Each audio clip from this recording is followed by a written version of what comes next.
The following review contains pre-existing footage and a reuse of jokes. Viewer discretion is advised.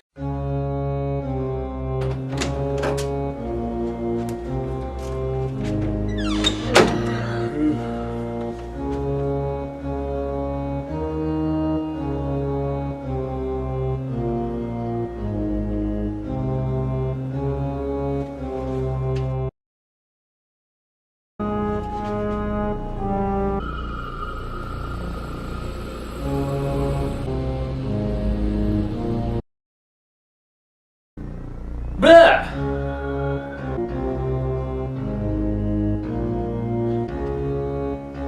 Blah! Fine, I'll review it.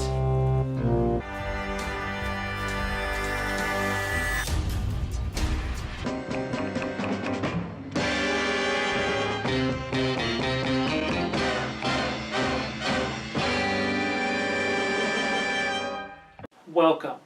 I'm the Kaiju no Kami, and tonight's review is All Monsters Attack. Destroy All Monsters was supposed to be the final movie in the Godzilla franchise, but due to the success of the film, Toho changed their minds. However, it was decided that the next movie was going to be geared towards a younger audience and would be featured at a children's film festival called the Champion Matsuri series. This caused the movie to be centered around a child as its main lead, and instead of having any actual monster battles in a city, the setting was once again restrained to an island. Also, sadly, this was Eiji Tsuburaya's final movie, as he died not too long after its release in January of 1970. Alright, let's get on with the movie. Ichiro Miki, played by Tomonori Yazaki, is on his way home from school when he runs into a bully called Sanko and his gang. His nickname for Sanko is Gabara. They take a vacuum tube he found from him and he runs off. Ichiro runs into his dad at the train yard, who tells him he will be working all night, so to let his mom know not to wait up for him. Ichiro gets home and explains to his neighbor Shinpei Inami, played by Isao Amamoto, that he would like to go to Monster Island and befriend Minya. He enters his apartment and finds a note from his mom telling him that she will be working late and that his snack is in the usual spot. There is nothing on TV for him to watch, so he grabs some type of tape recording device and pretends he is on an airplane to Monster Island.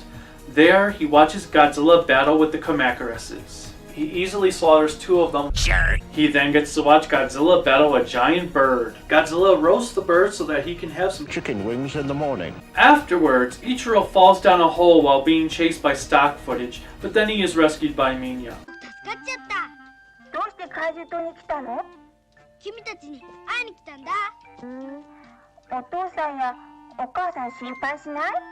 And yes, Minya talks. Ugh. Another monster named Gabara appears, whom Minya is too afraid to fight because he is strong. Ichiro is woken up by a phone call from his mom explaining that she is not going to be able to come home after all, as she will be working all night long. These are the greatest parents ever.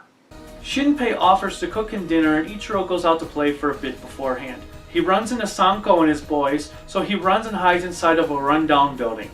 Probably not the best idea, because what if the building had collapsed? Aw, jeez. If only.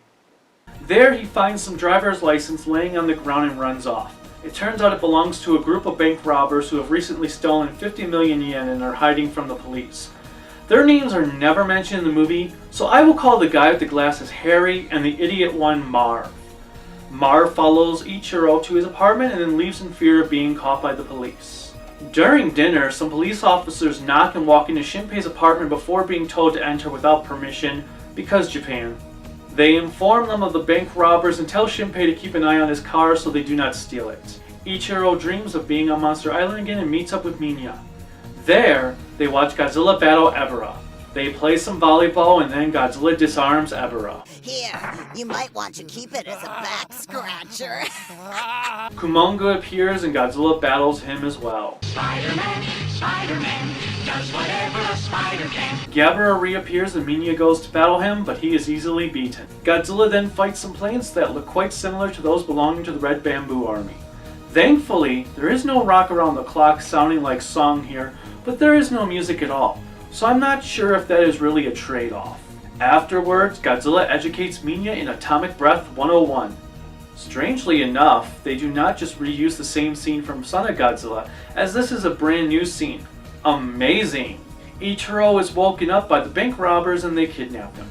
Marv goes off to steal Shinpei's car while Ichiro once again imagines he is back on Monster Island. When he goes there, Minya is battling Gabara, and while the battle is one-sided at first, Minya is able to overcome his handicap and beats him. Gabara then attacks Godzilla but is easily defeated.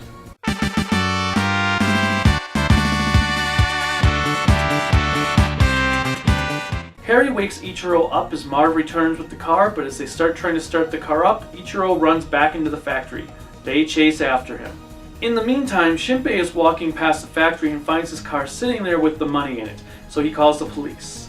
Ichiro uses the death traps of the factory to his advantage.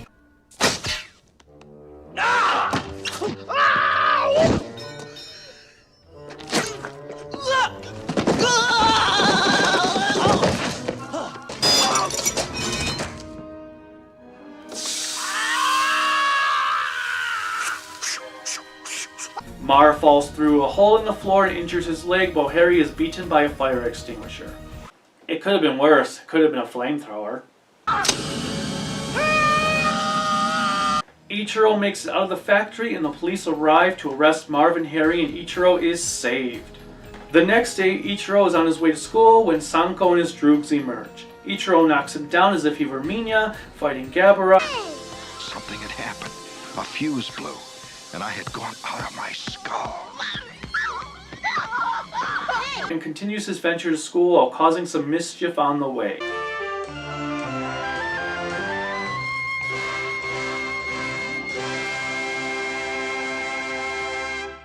Well, that is all Monsters Attack.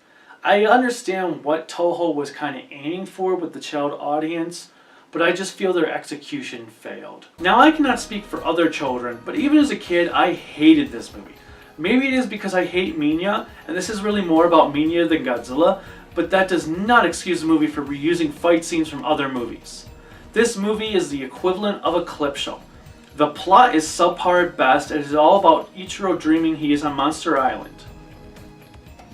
Sure, kids dream to be part of their favorite movie, comic, video game, and TV series all the time, but it is the execution where the movie falters at it. The problem is Ichiro is just downright annoying. His absentee parents are unlikable in the scenes they are in because they are barely even in his life. The only character here that is even remotely fun is Shinpei, and he is barely even in the movie. It is a shame that he has to basically act as a parent to Ichiro because his parents are too busy working to even take care of their child. Where is CPS in all of this? Harry and Marv are as generic as it gets. They have no development, no personality. Hell, they don't even have actual names. That is how bland they are. And the fact that these morons get beaten by a child makes them the second worst criminals in the history of film. The real Harry and Marv being the absolute worst. The monster designs are all what we have seen previously. Godzilla's suit obviously changes based on the footage used, but the new footage reuses his costume from the last movie. Gabara is the only one worth talking about here, and he looks good for what he was supposed to be. I do like his skin color, as it is a great contrast compared to the monsters in this series, as they tend to have darker complexions. The new effects are fine. On the other hand, the music is downright dreadful. Just listen to the opening song.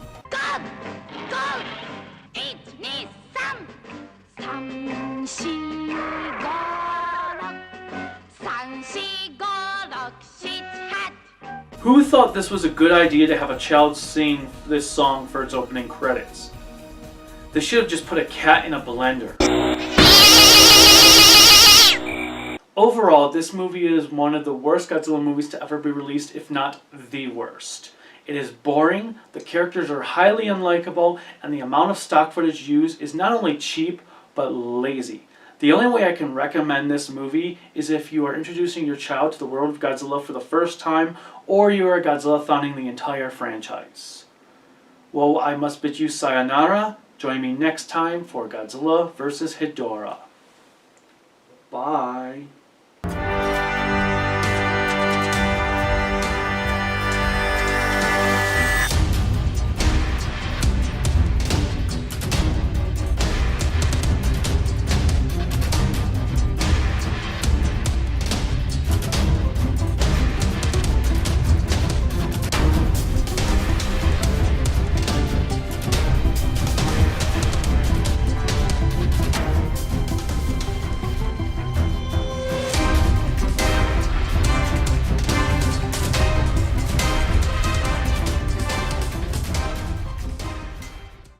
was watching. I saw the whole thing.